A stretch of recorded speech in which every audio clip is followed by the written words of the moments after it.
Well, former Texas Representative Will Hurd, now the latest candidate to toss his hat into the GOP race for president.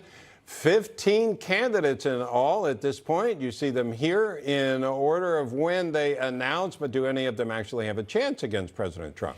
Our next guest says not only Trump can beat Trump. Let's bring in our branding advisor, expert and author of Intra-Branding, the Keystone of Corporate Agility, Marc Rudov.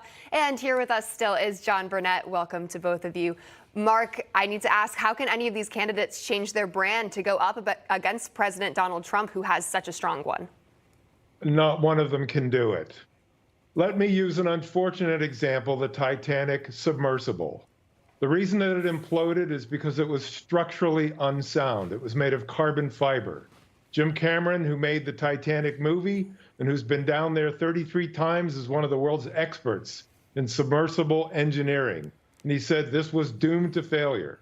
I look at each one of Trump's competitors, and not one of them is structurally sound to handle the world's pressure. Okay, let's go through some, Marc. We get that.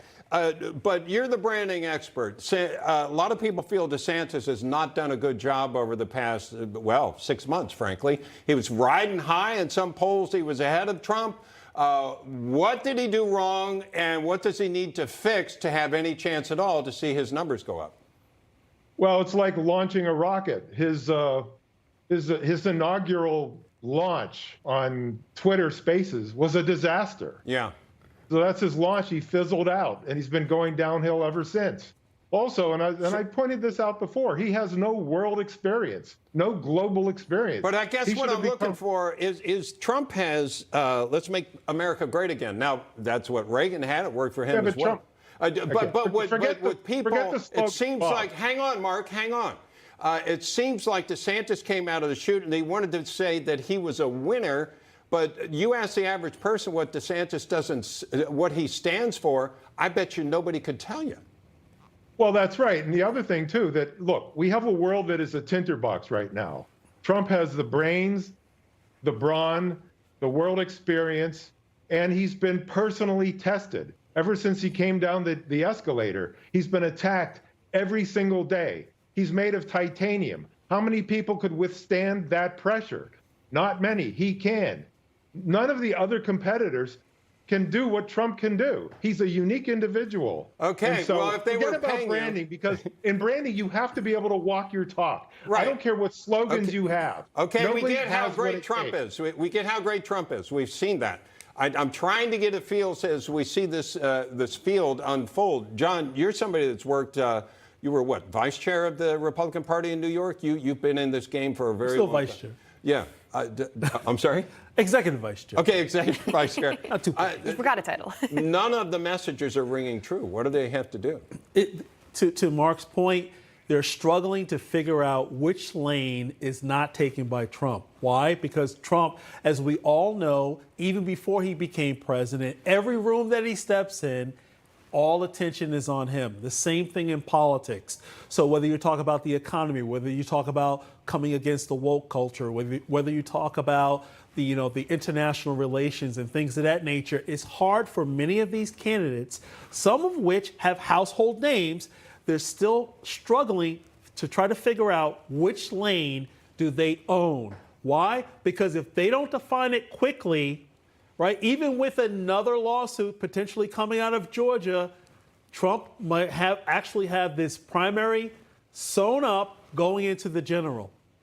Let me point out something about the brand. A brand is an emotional connection that a company or a candidate has with his audience, okay? There's no emotional connection that the other candidates have. And you can't just have a slogan. So all this talk about branding is all about slogans. You have to be able to walk your talk. I don't care what you say, you have to be able to do it. And nobody has what Trump has. So people are scrambling. Ron DeSantis is a great governor. But to your point, Marc, Trump not only has a connection emotionally to his base, he also connects with their heart. They actually love Trump. That's right? exactly what I just said. Right.